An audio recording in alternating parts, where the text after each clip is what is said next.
Dito na ang request nyo mga kaibigan, may kinalaman sa pagkabit ng ating sa ating motor, So meron tayong mini driving lights, and then meron tayong domino switch.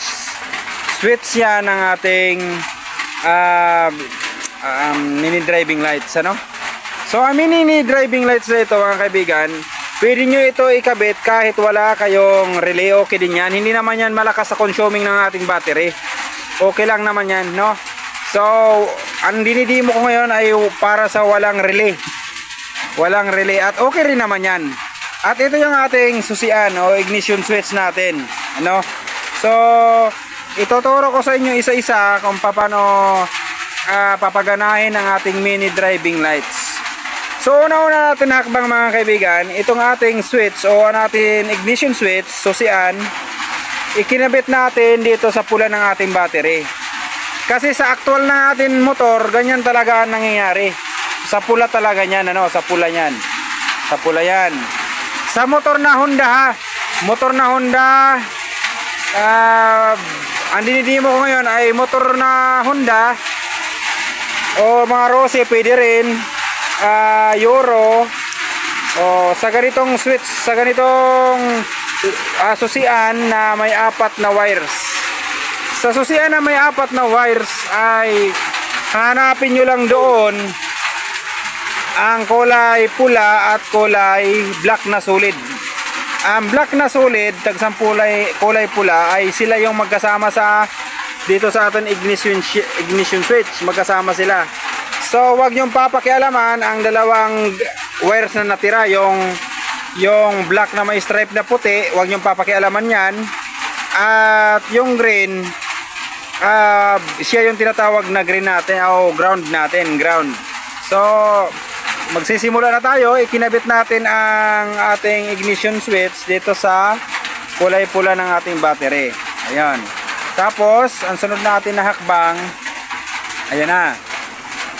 Sige, 3 wires, isa pula, isa ay dilaw at ang isa ay kulay solid na black. So dito yan, yung solid na wires na yan mga kaibigan, yun ang ating ground ng ating domino switch o ng ating mini driving lights. Siya yung ground niya kasi hindi ito gagana pag walang ground. So pwede nyo ikabit nyan dyan sa ground ng ating battery sa kulay itim, or pwede kayo magkabit dito sa kulay green ng ating ignition switch, kulay green, dahil ground din yan, ground. Ito kasi yan sa battery na minus ay magkasama sila, magkatulad sila, same sila ng supply. So ground sila, ground.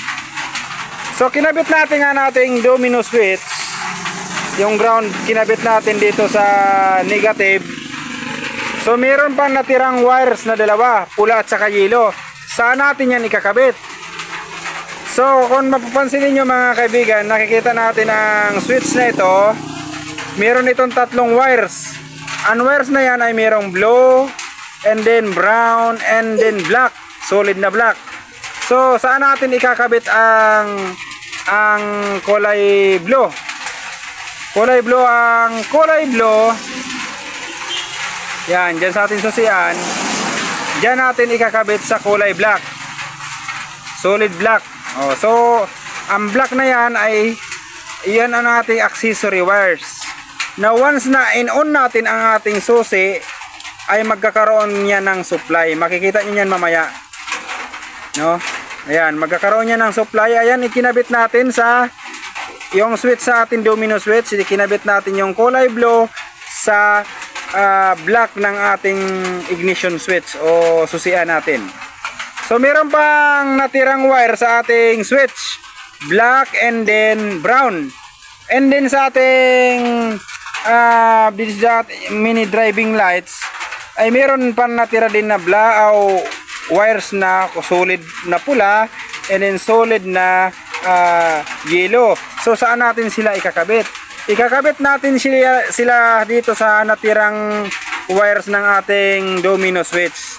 So ikakabit natin ang kulay pula doon sa kulay black na galing sa ating switch ng domino switch natin. Yan. Tapos yung brown o yung yellow ikakabit din natin sa brown na galing sa switch sa ignition, galing sa ating domino switch. So ayan na, nakakabit na sila mga kaibigan. Tapos naka-off pa yung ating yung ating domino switch. Sa switch ito ng ating ilaw, naka-off pa. So papaganahin natin dito sa taas. Once na pinindot ko ito sa pataas, ibig sabihin iilaw dapat yan ng kulay puti. Dapat itong ilaw na ito, iilaw dapat ito ng kulay puti once na pinindot ko ito sa unahan. So pipindutin ko, dapat umilaw yan, ayan o. So ibig sabihin mga kaibigan, hindi baliktad sila. Kaya dapat sana ang umilaw dyan ay ang kulay puti. So ita-timing natin para sa high. O sige, bitawan mo. Balik natin, off muna natin ang ating switch, off natin. Tapos ito, pagbabalik ta rin natin sila. Itong kulay yellow ilalagay natin dito sa kulay black. Sige, subukan natin. Yon. Yan. Ang yellow ikakabit natin sa kulay black na galing sa ating switch, sa ating domino switch. Yan.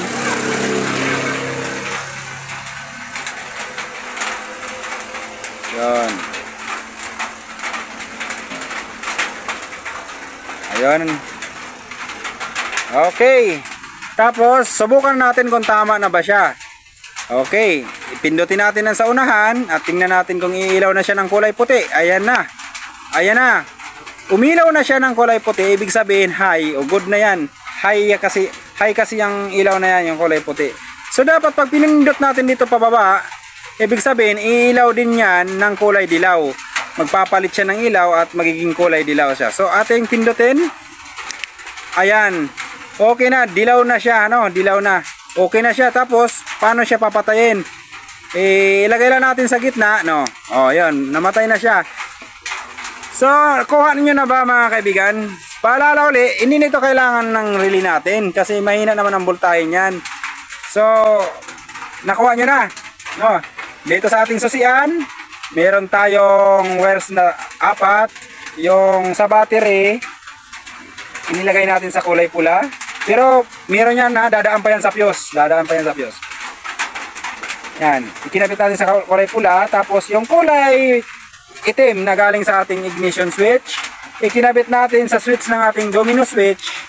Kinabit natin sa kulay black. Ang kulay black na galing sa ating susian ay yung tinatawag na ECC o accessory wires. Tapos sa switch ng ating domino switch, dahil tatlo ito, may natira pang dalawang wires, kulay brown at kulay itim. Ang kulay itim ay kinabit natin sa kulay yellow na wires sa wires na galing dito sa ating mini driving lights. Tapos yung kulay brown ay kinabit natin sa kulay pula na galing sa ating mini driving lights. So tapos yung kulay itim na galing sa ating mini driving lights, yung ground niya ay kinabit natin sa negative ng ating battery. So pwede nyo ito ilagay dito sa green dahil itong green ay siya yung ating ground. Pwede rin dyan. So naging malinaw na mga kaibigan. Sana may natutunan kayo sa ating demo. Maraming salamat sa panonood. Thank you.